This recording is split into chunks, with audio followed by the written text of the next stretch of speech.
بسم اللہ الرحمن الرحیم۔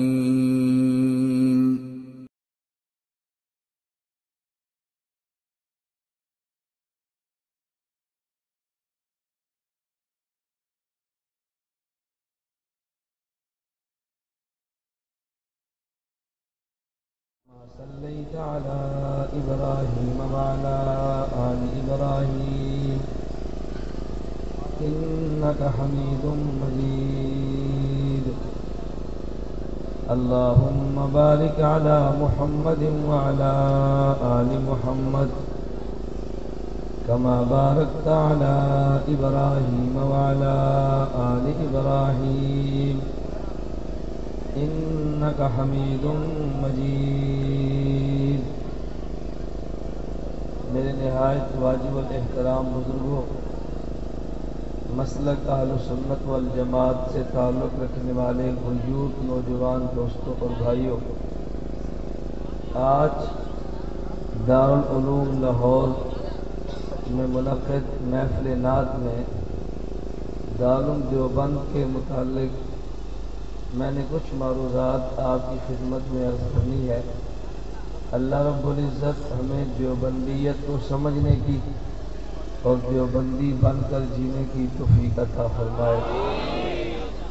آپ حضرات کے بخوبی علم میں ہے، جلسے کے دوران سبحان اللہ بلند آواز سے آمین نہ میرا ذوق ہے نہ دیوبندیت کا ذوق ہے۔ یہ بات میری سمجھ سے ماورا ہے کہ جلسے میں آمین کو ہو تو اونچی، نماز میں آمین کو ہو تو آہستہ۔ آمین اگر دعا ہے، قرآن کی آیت کے مطابق قال قد اجیبت دعوتکما، حضرت موسیٰ دعا مانگتے، حضرت ہارون آمین فرماتے، اللہ نے دونوں کو دعا فرمایا تو پھر دعا آہستہ ہوتی ہے۔ حضرت امام بخاری کی تحقیق یہ ہے، قال عطا آمین دعا آمین دعا ہے، اور دعا کے بارے میں اللہ قرآن میں اعلان فرما رہے ہیں ادعوا ربکم تضرعا وخفیا۔ نماز میں ہو تب بھی آہستہ، جلسے میں ہو تب بھی آہستہ۔ اس لیے میں آپ حضرات کو مجبور نہیں کرتا، آپ آمین اونچی آواز سے کہو۔ ہر آدمی کا اپنا ذوق ہے، میں اپنے ذوق کا کسی کو پابند نہیں کرتا اور کسی کے ذوق کا خود کو پابند نہیں کرتا۔ اللہ رب العزت ہمیں حق کہنے کی توفیق عطا فرمائے، اللہ حق سننے کی توفیق عطا فرمائے، اللہ کی سمجھ عطا فرما دے تو بغیر خوف اور بغیر ملامت کے حق کو بیان کرنے کی توفیق عطا فرمائے۔ مجھے اس بات کا اچھی طرح احساس ہے، آپ حضرات تھکے ہوں گے، آپ نہیں تھکے تو میں ضرور تھکا ہوں، مجھے اپنی تھکاوٹ کا بھی احساس ہے، آپ کی تھکاوٹ کا بھی احساس ہے۔ آپ حضرات لاہور سے تشریف لائے ہیں، میں نے زور کے بعد مفصل خطاب میاں والی میں کیا ہے، جہاں سامعین میں 70% مماتی طبقہ تھا، اور عشاء کی نماز کے بعد میں نے تفصیلاً بیان تلہ گنگ میں کیا ہے۔ اب آپ حضرات کی خدمت میں موجود ہوں، آپ سو جائیں گے اور میں نے پھر دوپہر کو حضرت اٹک میں بیان کرنا ہے، وہ آرام فرمائیں گے، میں نے آگے سفر کرنا ہے۔ میرا مقصد یہ بتانا نہیں، میں اسوار بہت کرتا ہوں، یہ تو اللہ اپنے دین کی خدمت کے لیے قبول فرمائے، اللہ کا احسان ہے۔ نہ معلوم کب گلا ساتھ چھوڑ جائے، نہ معلوم کب زبان ساتھ چھوڑ جائے، اور تحریک میں چلنے والا آدمی تو گھر سے بیوی بچوں کو مل کر نکلتا ہے، نہ معلوم زندگی ساتھ چھوڑ جائے۔ ہم یہ سمجھتے ہیں کہ خالق جو دن دین کی خدمت کے لیے استعمال فرما لے، یہ خالص اللہ کا احسان ہے، اللہ اس خدمت کو قبول فرمائے۔ آپ تشریف لائے ہیں، اللہ آپ کا آنا بھی قبول فرمائے۔ مولانا احمد یار لاہوری صاحب نے اہتمام کیا ہے، اللہ ان کو بھی قبول فرمائے۔ جن حضرات نے کسی درجے میں معمولی سا تعاون کیا ہے، اللہ رب العزت ان کے تعاون کو بھی قبول فرمائے۔ میں نے آپ حضرات کی خدمت میں دارالعلوم دیوبند کے متعلق چند معروضات عرض کرنی ہے۔ عوام کو عموماً سٹیج پر علماء کو خصوصاً تعجب ہوگا کہ بیان کرنا ہے دارالعلوم دیوبند کو اور آیت پڑھتا ہے فیہما فاکہۃ ونخل ورمان، اس آیت کا موضوع سے کیا تعلق ہے؟ میں عموماً خطبے میں جب آیات پڑھتا ہوں تو ہمارے بعض حضرات کو ہلکا سا تعجب ہوتا ہے کہ مولانا کے پاس شاید علم کی کمی ہے، بیچارہ موضوع کی مناسبت سے آیت بھی نہیں پڑھ سکتا۔ میں اس آیت کو اپنی موضوع کی مناسبت سے بیان کروں گا اور آپ محسوس فرمائیں گے کہ شاید آپ نے اس مناسبت کو پہلی بار سنا ہو۔ یہ لازم نہیں ہے کہ آدمی ایک بات کو بار بار سنے یا پہلی بار سنے اور دوبارہ سنے۔ اللہ رب العزت کے پیغمبر نے اعلان فرمایا، لا تنقضی عجائبہ، قرآن کے عجائب قیامت تک ختم نہیں ہوں گے، بیان کرنے والے ختم ہو جائیں گے، قرآن کے نقطے ختم نہیں ہوتے، نقطہ دانوں کا وجود مٹ جاتا ہے۔ اللہ رب العزت نے جس ادارے سے ہماری نسبت قائم فرمائی ہے اس کا نام دارالعلوم دیوبند ہے۔ میں اس کی تفصیلی جزیات کو عرض نہیں کرتا، اگر آپ اس کا مطالعہ فرمانا چاہیں تو جامعہ رشیدیہ سائیوال نے ایک رشید نمبر دارالعلوم کے نام پہ خصوصی ایڈیشن شائع فرمایا تھا۔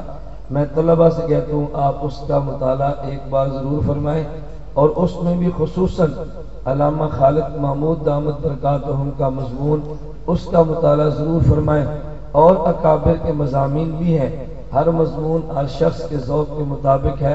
علامہ نے بڑی تفصیل کے ساتھ جو دارالعلوم دیوبند کا نقشہ پوری تاریخ کو بیان کرتے ہوئے کھینچا ہے، سچی بات یہ ہے کہ اپنی مثال آپ ہے۔ علامہ بہت بڑے انسان ہیں، مگر ہماری مصیبت اور المیہ یہ ہے ہم زندگی میں کسی انسان کی قدر نہیں کرتے۔ جب تک وہ زندہ ہو دکھ سہتا ہے، لوگوں کے تانے سنتا ہے، ہر شہر نئے پروپیگنڈے کا سامنا کرتا ہے۔ جب مر جائے ہم قبر پہ جا کر کہتے ہیں یہ فلاں شخص بھی دنیا سے اٹھ گیا، فلاں بھی اٹھ گیا۔ اللہ دنیا میں ہمیں اپنے اکابر کی قدر کرنے کی توفیق عطا فرمائے۔ میں مختصر سی بات کہتا ہوں کہ دارالعلوم دیوبند جب ہندوستان کے قصبہ دیوبند میں بنا ہے، اغراض و مقاصد آپ سنتے رہتے ہیں، وہ مجھے تفصیلاً بتانے کی ضرورت نہیں ہے۔ میں نے دیوبند کے تذکرے کو اس اچھوتے انداز میں کرنا ہے بڑی اختصار کے ساتھ کہ جو آپ نے پہلے نہیں سنا۔ میں دعویٰ تو نہیں کرتا، ہاں مجھ سے نہیں سنا ہوگا اور اکابر سے سنا ہو تو میرے علم میں نہیں ہے۔ دارالعلوم دیوبند کی بنیاد رکھنے والے 3 انسان تھے۔ نمبر 1 مولانا قاسم نانوتوی، نمبر 2 مولانا رشید احمد گنگوہی، اور نمبر 3 حاجی عابد حسین سید رحمہم اللہ تعالی۔ یہ دیوبند کے 3 بانی ہیں، اور دیوبند جس درخت کے نیچے بنا اس درخت کا نام انار ہے، اور دیوبند جس طالب علم نے پڑھنا شروع کیا نام محمود ہے، جس نے پڑھانا شروع کیا اس کا نام بھی محمود ہے۔ دیوبند کا پہلا صدر مدرس مولانا یعقوب ہے، دیوبند کا پہلا مفتی صدر مفتی مولانا عزیز الرحمان ہے۔ یہ بڑی تفصیلی بحث ہے، جو میں بات عرض کرنا چاہتا ہوں۔ دیوبند انار کے درخت کے نیچے شروع ہوا ہے۔ بسا اوقات ایک جملہ ہم علماء استعمال کرتے ہیں، عوام بھی کرتی ہے، عوام اس کو نیک فعل کہتی ہے، علماء اس کو تفاعل کہتے ہیں۔ یہ جملہ کیوں کہا؟ تفاعلاً کہا۔ تفاعلاً کا معنی یہ ہے ہم نے یہ جملہ اس لیے کہا اللہ اس کو ایسا بنا دے۔ آپ نے بیٹے کا نام عبداللہ رکھا، کیوں رکھا؟ کہتے ہیں یہ نیک فعل نکالتے ہوئے اللہ اس کو اپنا بندہ بنا لے گا۔ بیٹے کا نام غلام محمد رکھا، کیوں رکھا؟ کہتے ہیں یہ فعل نکالتے ہوئے اللہ اس کو حضور کا غلام بنا دے گا۔ اسے تفاعل کہتے ہیں۔ تو پھر میں یہ کہہ سکتا ہوں نا کہ جس طرح اصحاب پیغمبر کے بارے میں دنیا بھر کے مسلمانوں نے کہا اللہ رب العزت جنت میں سب سے آخر میں اعلان یہ کریں گے اہل جنت کوئی اور نعمت چاہیے؟ اہل جنت کہیں گے اللہ سب نعمت تو نے عطا فرما دی ہے، اب کون سی نعمت باقی ہے؟ اللہ فرمائیں گے آج میں اعلان کر رہا ہوں کہ میں تم سے راضی ہوں، اب کبھی تم سے ناراض نہیں ہوگا۔ اہل جنت کو اللہ سب سے آخر میں نعمت دیں گے۔ پیغمبر کے شاگردوں کو اللہ نے یہ نعمت دنیا میں عطا کی ہے، لقد رضی اللہ عنہم۔ تو جنت میں جائیں گے، اللہ ہم سب کو لے جائے، اللہ جنت میں حوریں بھی دے گا آپ کی راحت اور سکون کے لیے۔ اللہ جنت میں غلمان اور چھوٹے بچے عطا فرمائے گا جس کو دیکھ کر آنکھیں ٹھنڈی ہوں گی۔ جیسے معصوم بچہ موجود ہو تو ماں اور باپ کی آنکھیں ٹھنڈک ہوتی ہیں۔ اللہ اپنے عرش کا سایہ بھی عطا فرمائیں گے، اللہ اپنا دیدار بھی عطا فرمائیں گے، اللہ کی شان کے مطابق اللہ اس میں پھل بھی عطا فرمائیں گے۔ جن پھلوں کا تذکرہ اللہ نے قرآن میں کیا ہے ان میں نمایاں نام انار کا ہے۔ جنت میں یہی انار ملے گا کھانے کو، اور دیوبند کا مدرسہ شروع ہوا تو یہاں سایہ جس درخت نے کیا اس کا نام بھی انار تھا۔ انار جنت کا درخت ہے اور اس کے سائے کے نیچے ہوا، تو پھر میں تفاعلاً کہہ سکتا ہوں نا کہ جو اس سائے کے نیچے آئے گا اللہ اس کو جنت کا انار ضرور عطا فرمائے گا۔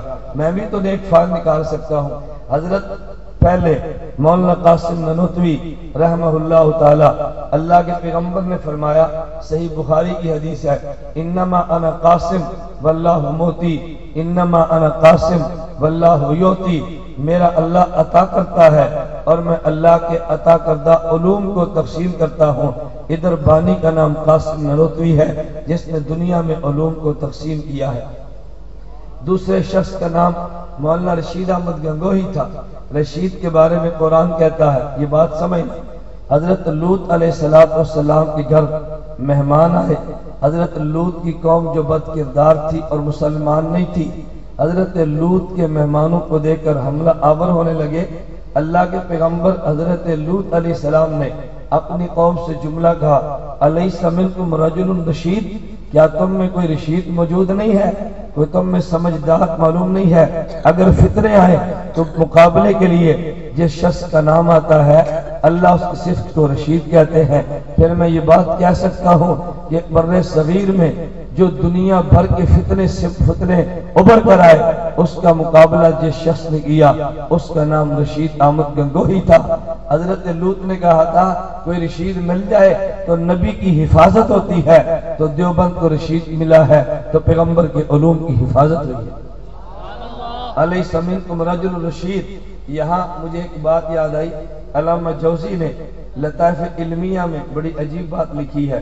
میں عموماً سٹیج پہ لطیفے سننے اور سنانے کا قائل نہیں، سٹیج پہ نہیں، میری نجی زندگی میں بھی لطیفے بہت کم ہیں۔ علامہ جوزی نے واقعہ لکھا ہے، کہتے ہیں ایک گھر میں شادی تھی اور کچھ طفیلی آئے، دروازے کی طرف سے آئے تو جگہ نہیں ملی۔ طفیلی جانتے ہو؟ طفیلی جانتے ہو نا؟ اجلاس میں ہوگا ایک آدمی اور ساتھ 3 طفیلی ہوں گے، کھانا بیچارے نے ایک کے لیے پکایا ہو، اس کو ملے نہ ملے طفیلی ضرور ہاتھ صاف کر جائیں گے، انہیں طفیلی کہتے ہیں۔ علامہ جوزی لکھتے ہیں کہ اس کھانے گھر میں طفیلی آئے، دروازے پر دستک دی تو لوگوں نے کہا جی کدھر آئے؟ کہا جی شادی کے لیے آئے۔ انہوں نے کہا جی تمہیں تو بلایا نہیں ہے۔ اس نے کہا بڑے لوگ جب شادیاں اور دعوت کریں تو پھر چھوٹوں کو بلایا تھوڑا ہی جاتا ہے، چھوٹے تو ویسے ہی آ جاتے ہیں۔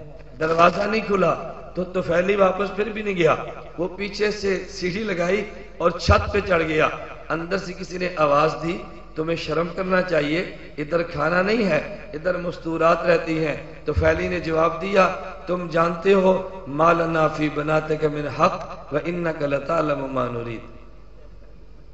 سمجھ نہیں آئی؟ اب بتاؤ میرا کیا قصور ہے؟ کوئی ذوق تو آپ بھی پیدا کریں نا۔ تم جانتے ہو ما لنا فی بناتک من حق انک لتعلم ما نرید۔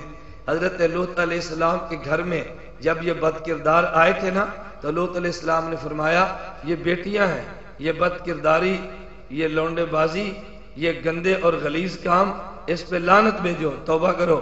تو انہوں نے کہا تھا تو جانتا ہے ہم بیٹیوں کے لیے نہیں آئے، لوط تو جانتا ہے ہمارے آنے کی منشا کیا ہے۔ اللہ نے ان کی منشا کو بیان کیا جو غلط تھا کہ خباثت اور غلاظت کو لے کر آئے تھے۔ تو طفیلی کہنے لگے ما لنا فی بناتک من حق، ہم یہ بیٹیاں دیکھنے کے لیے نہیں آئے، انک لتعلم ما نرید، جو ہم کھانا چاہتے ہیں تجھے اچھی طرح پتا ہے ہماری آمد کا مقصد کیا ہے۔ تو ایک کا نام رشید احمد گنگوہی تھا۔ قرآن کہتا ہے الیس منکم رجل رشید، فتنوں کے تعاقب کے لیے جس شخص کی صفت اللہ بیان کرتا ہے اور صفت کا نام رشید ہے۔ پھر مولانا قاسم نانوتوی رحمۃ اللہ علیہ نے علوم کو تقسیم کیا ہے، مولانا گنگوہی نے فتنوں کا تعاقب کیا ہے، اور تیسرے شخص کا نام تھا حاجی عابد حسین۔ حاجی عابد حسین نام عابد تھا۔ تو پھر میں کہہ سکتا ہوں کہ دارالعلوم دیوبند نے وہ عابد پیدا کیے جن کی مثال برد صغیر نہیں دنیا میں تلاش کرنے سے نہیں ملتی، اور نام عابد حسین تھا۔ لوگوں کو اشکال پیدا ہوتا ہے کیا وہ حسین کی عبادت کرتے تھے؟ یہ اشکال تب پیدا ہوتا ہے جب عربی گرامر سے انسان واقف نہیں ہوتا۔ کبھی علم میں ایک مضاف ہوتا ہے، ایک مضاف الیہ ہوتا ہے، جیسے غلام محمد تو معنی اور بنتا ہے، کبھی اضافت نہیں ہوتی، دو لفظوں کو جمع کر کے علم رکھ دیا جاتا ہے، جیسے محمد احمد یہ اضافت نہیں ہے، عطا اللہ یہ اضافت ہے، محمد احمد اضافت نہیں ہے، عابد حسین میں اضافت نہیں ہے، عابد اس میں فاعل ہے، حسین اس کا اس میں فاعل اور حسین اس کا فاعل ہے۔ کیا معنی؟ ایسا حسین جو عبادت کرتا ہے، تو پھر میں کہہ سکتا ہوں نا کہ حسینی دیوبندی ہے، یزیدی دیوبندی نہیں ہے۔ حسینی دیوبندی ہے، یزیدی دیوبندی؟ تمہاری صف میں یزیدی گھسے ہیں، تمہیں نہیں معلوم؟ اور بعض لوگ پیغمبر کے صحابہ کی منقبت کو بیان کرتے ہوئے یزید کا کردار وہ بیان کرتے ہیں جو ان کو کردار بیان نہیں کرنا چاہیے۔ تو عابد نام تھا، دیوبند نے عابد پیدا کر دیے، نام حسین تھا، دیوبند نے حسینی پیدا کر دیے۔ توجہ رکھنا، نمبر 1 انار کے درخت کے نیچے میں کہتا ہوں انار اللہ جنت میں دے گا۔ نمبر 2 قاسم نانوتوی پیغمبر کے علوم کو تقسیم کیا۔ نمبر 3 رشید احمد گنگوہی فتنوں کا تعاقب کیا۔ نمبر 4 حاجی عابد حسین، تو ان نے عابد بھی دیے اور حسینی جذبہ بھی دیا۔ پہلے کا نام محمود تھا، اللہ کے پیغمبر نے کہا دعا مانگا کرو، آت محمد الوسیلۃ والفضیلۃ وبعث مقام محمودہ۔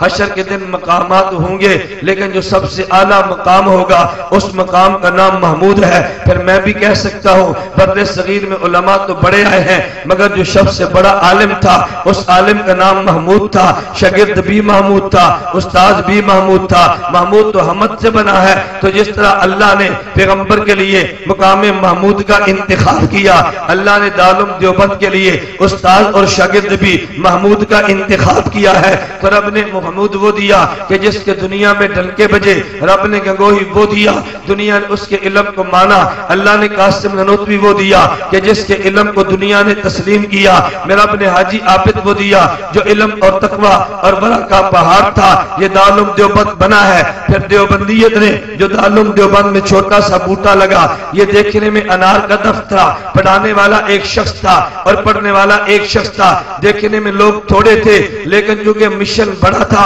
اس لیے چھوٹے اور بڑے کا اعتبار نہیں کیا، قلت اور کثیر کا اعتبار نہیں کیا، وہ مشن کو لے کے پھیلے ہیں۔ حضرت مولانا محمود صد دیوبندی، میں علماء کے لیے کہتا ہوں، حضرت کے حالات میں لکھا ہے کہ جب وہ تدریس کرتے حضرت کے پیچھے اپنی گن پڑی ہوتی، پہلے اسباق پڑھاتے، اپنی گن کو لے کر جنگل میں جاتے اور شکار پرندوں کا کر کے مولانا شیخ الہند محمود الحسن دیوبندی کھایا کرتے تھے۔ کیا ہے ایسا مولوی جو کہ میں مدرس بھی ہوں اور میں ٹھیک نشانہ باز بھی ہوں؟ تو ہمارے صدر مدرس نے بتا دیا اپنے اسباق کے پیچھے گن رکھتے ہوئے اگر ضرورت پیش آ جائے تو پھر علم کو پیش کر دے، اگر ضرورت پیش آ جائے پھر لوہے کو پیش کر دے۔ مولانا محمود حسن دیوبندی کا ادھر کتاب کو کھولنا، ادھر گن کو روکنا، یہ قرآن کی عملی تفسیر کا نام تھا۔ اللہ قرآن میں کہتا ہے لقد ارسلنا رسلنا بالبینات وانزلنا معهم الكتاب والميزان ليقوم الناس بالقسط وانزلنا الحديد فيه باس شديد ومنافع للناس۔ ہم نے پیغمبر بھیجے، ہم نے پیغمبروں کو کتاب بھی دی ہے، ہم نے پیغمبر بھیجے، ہم نے پیغمبر کو میزان بھی دیا، ہم نے پیغمبر بھیجے، ہم نے پیغمبر کو معجزات بھی دیے۔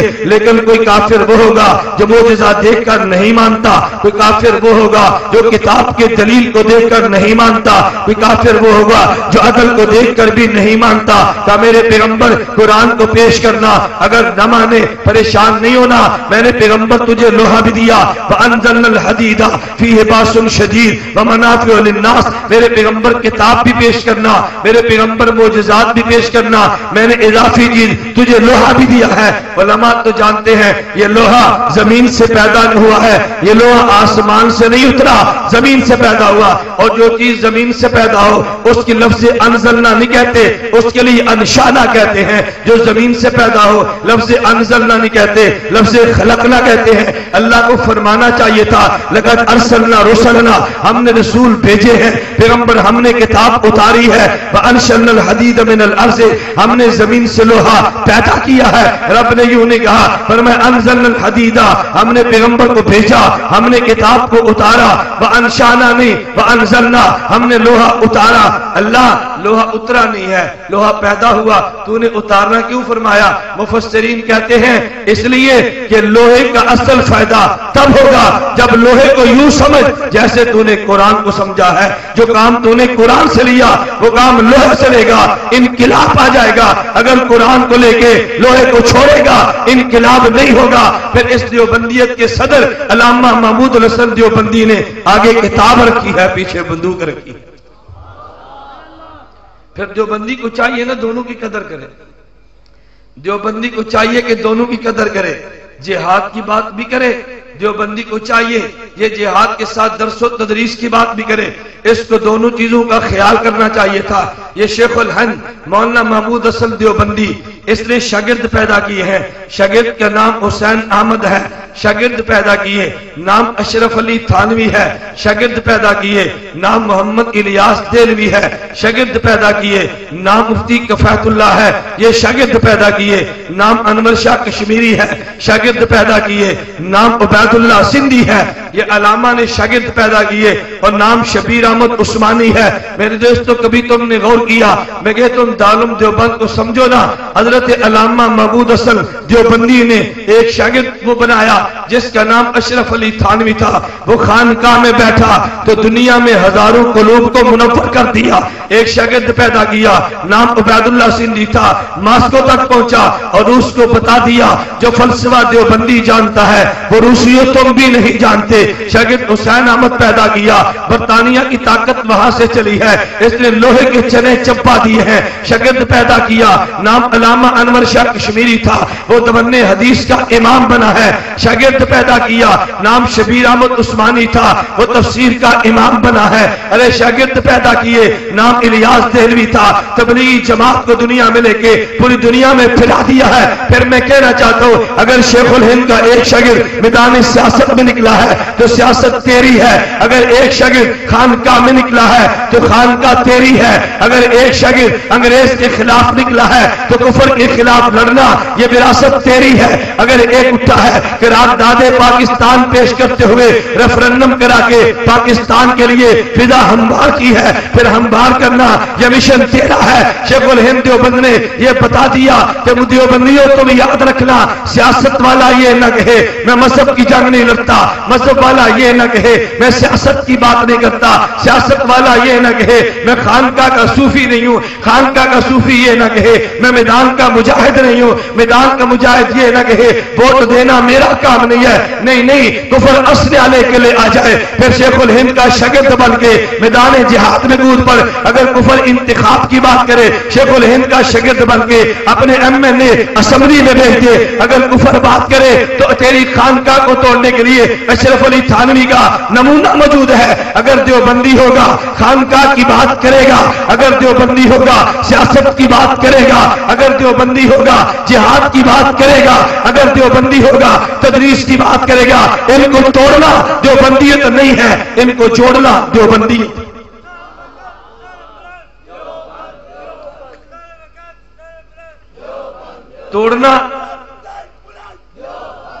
توڑنا دیوبندیت نہیں ہے، جوڑنا، توجہ رکھنا، توڑنا دیوبندیت نہیں ہے، جوڑنا۔ مگر جوڑنا کن کو؟ آپ ناراض نہ ہونا، جوڑنا کن کو؟ جوڑنا کن کو؟ ہمارے یہاں جوڑ کا معنی کیا ہے؟ عجیب معنی ہے۔ اللہ کے پیغمبر کیا اللہ کے جوڑ کا معنی کیا ہے؟ توجہ رکھنا، اللہ کے پیغمبر تشریف فرما ہے، اللہ کے پیغمبر تشریف فرما ہے، کفار کے جرنیل بیٹھے ہیں، پیغمبر ان کو دین کی دعوت دے رہے ہیں۔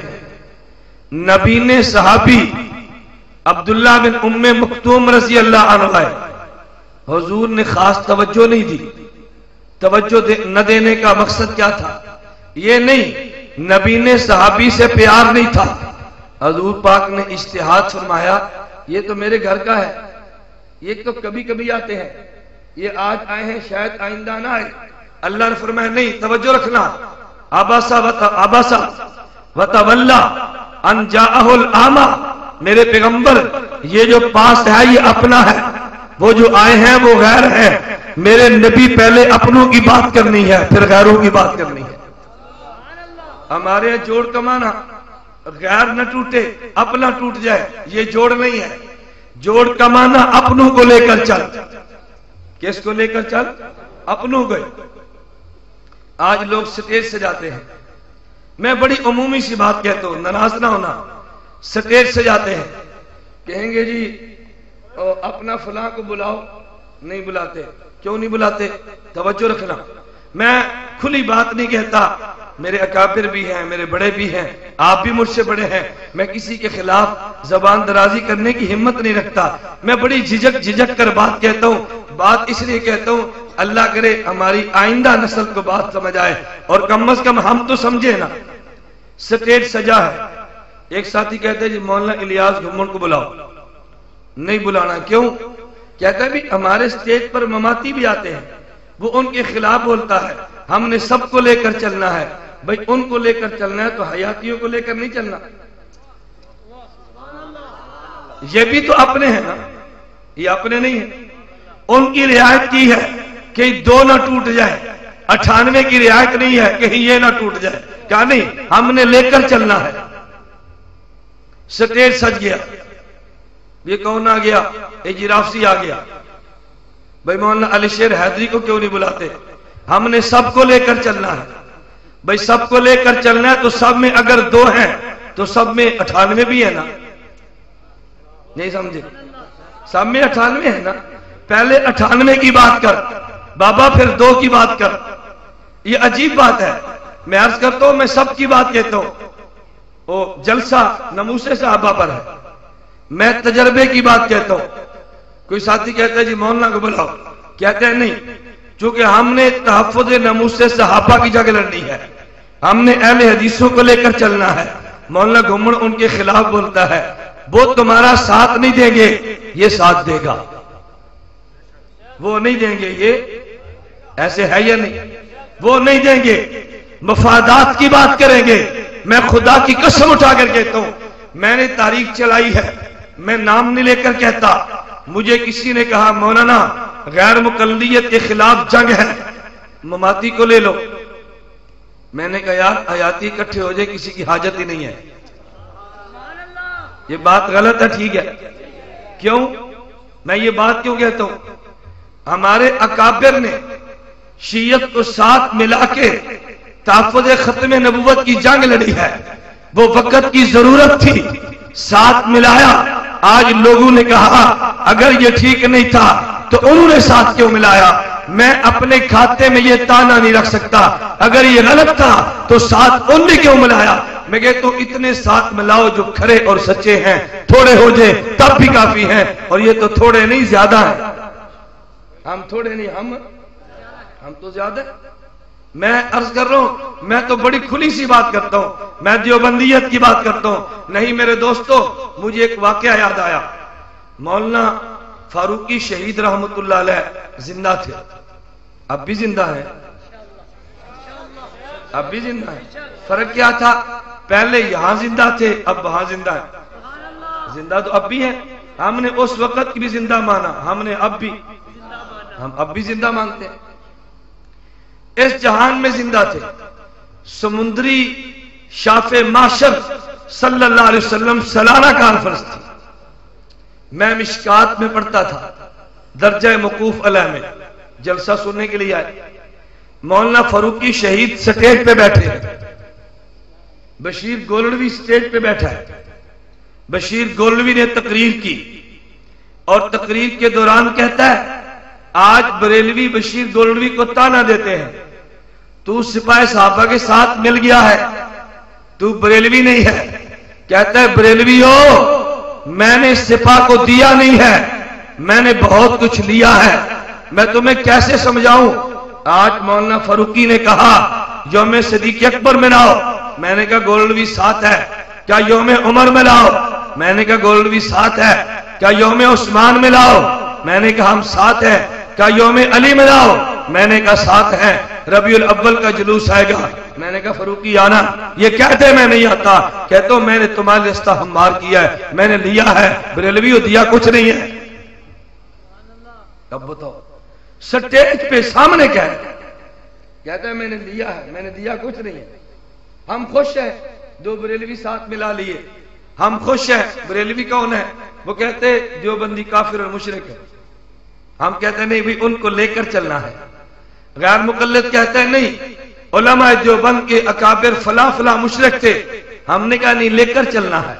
ایک شخص اٹھتا ہے نہیں امام ابو حنیفہ علیہ باللہ وہ بد زبانیاں انسان زبان سے بیان نہیں کر سکتا، ہم نے کہا جی لے کر چلنا ہے۔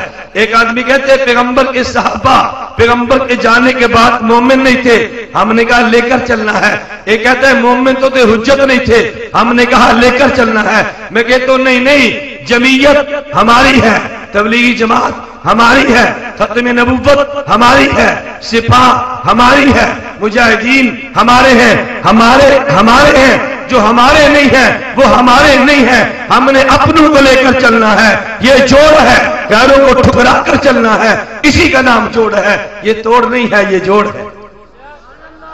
بات ٹھیک ہے غلط ہے؟ حضرت شیخ الہند نے ایک شاگرد پیدا کیا، نام مولانا اشرف علی تھانوی ہے، تو خانقاہ بنائی ہے۔ میں کہتا ہوں کوئی دیوبندی ایسا نہیں ہونا چاہیے جو کسی شیخ کا مرید نہ ہو، جو کسی شیخ کا۔ لیکن ایک بات میں کہتا ہوں، میں نے مولانا احمد یا لاہوری صاحب سے بھی عرض کی تھی، میں کہتا ہوں بھئی بیعت کرو، مگر بیعت کرتے وقت شیخ کا انتخاب کرتے وقت تو خیال کرو نہیں یار، نہیں سمجھے؟ جو بات میں کہتا ہوں وہ سمجھو، شیخ کا انتخاب کرتے وقت تو خیال کرو نا۔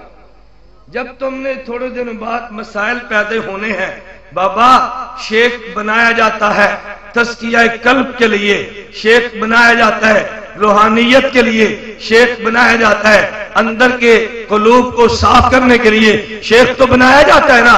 ہر دیوبندی کو چاہیے کسی مرشد کا انتخاب کرے، خانقاہ سے تعلق جوڑے، ہمارا موقف ہے۔ ہر دیوبندی کو چاہیے میدان جہاد کا رخ کرے، ہمارا موقف ہے۔ ہر دیوبندی کو چاہیے اگر جماعت میں جا نہیں سکتا ان کے سر پہ ہاتھ رکھے، ہمارا موقف ہے۔ ہر دیوبندی کو چاہیے ناموس صحابہ کی جنگ نہیں لڑ سکتا تو لڑنے والوں کا ساتھ تو دینا، ہمارا موقف ہے۔ اور الیکشن کے دنوں میں جب جمعیت ووٹ مانگے، تیرا اختلاف بھی ہو تب بھی ووٹ جمعیت کا ہے، ووٹ کسی اور کا نہیں ہے۔ قیادت سیاست ان کی ہے، کسی اور کا نہیں ہے۔ اگر معمولی اختلاف ہو بھی جائے الیکشن کے دن میں جمعیت کا ایم این اے کامیاب کرنا یہ میری ذمہ داری ہے، ایم پی اے کامیاب کرنا میری ذمہ داری ہے، علاقے میں ناظم ہو کامیاب کرنا میری اور تیری ذمہ داری ہے۔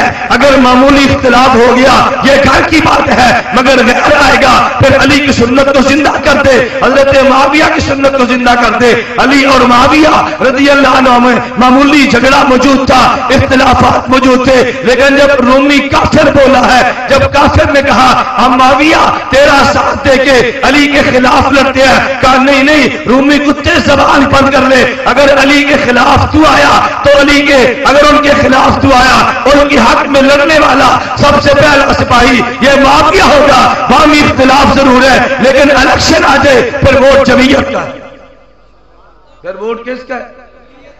کچھ اختلاف ہو جائے تو کیا ہوا بھائی، کچھ معمولی باتیں ہو جائے تو کیا ہوا بھائی، چھوٹی چھوٹی بات پر یوں ناراض ہو کے روٹھ نہ جایا کرو، چھوٹی چھوٹی بات پہ ناراض ہو کے جو دوریاں پیدا کرنا میرے دوستوں دیوبندیت کی بات نہیں ہے۔ خیر میں نے عرض کیا تھا میں بات سمیٹتا ہوں، مجھے آپ کا خیال ہے، آپ سے زیادہ اپنا خیال ہے، بعض باتیں پھر چل پڑتی ہیں۔ میں تیسری بات کہتا ہوں دیوبندیت کا مزاج کیا ہے؟ دیوبندیت کا مزاج، ہم نے ایک رخ کو بیان کیا، ہم نے دوسرا رخ بیان نہیں کیا۔ ہم نے کہا دیوبندی دلیر تھا، ہم نے رخ بیان کیا۔ دیوبندی مناظر تھا، ہم نے رخ بیان کیا۔ دیوبندی مصنف تھا، ہم نے رخ بیان کیا۔ لیکن میں علماء سے گزارش کرتا ہوں کہ بھی آپ نے یہ بھی رخ دیکھا، دیوبند کا استاد الحدیث ہے حضرت میاں اصغر رحمہ اللہ تعالی، محلے میں رہتے، گھر کچا تھا، پکا مکان نہیں بنایا۔ لوگوں نے کہا حضرت ہم پکا مکان بنا کے دیتے ہیں۔ فرمایا نہیں، جب تک میرے محلے کے غریبوں کے مکان کچے ہیں میاں اصغر مکان پکا نہیں بنا سکتا۔ یہ بھی تو دیوبندی ہے نا، کوئی اس کو دیکھنے کے لیے تیار نہیں ہے۔ میں کہتا ہوں ہمسائے کو چھوڑو، محلے کو چھوڑو، یہ تو طالب علم کو نہیں دیکھتا۔ طالب علم کے پاس ہے تو بھی ٹھیک ہے، نہیں ہے تو بھی ٹھیک ہے، کپڑا ہے تو بھی ٹھیک ہے، نہیں ہے تو بھی ٹھیک ہے۔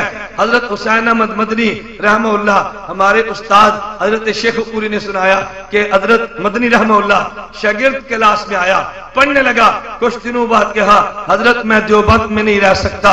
فرمایا بیٹا کیوں نہیں رہتا؟ کہ حضرت دیوبند کا کھانا ٹھیک نہیں ہے۔ فرمایا کھانا حسین احمد کے گھر سے آئے گا۔ کچھ دن اور گزرے کہ حضرت دارالعلوم دیوبند میں نہیں رہتا۔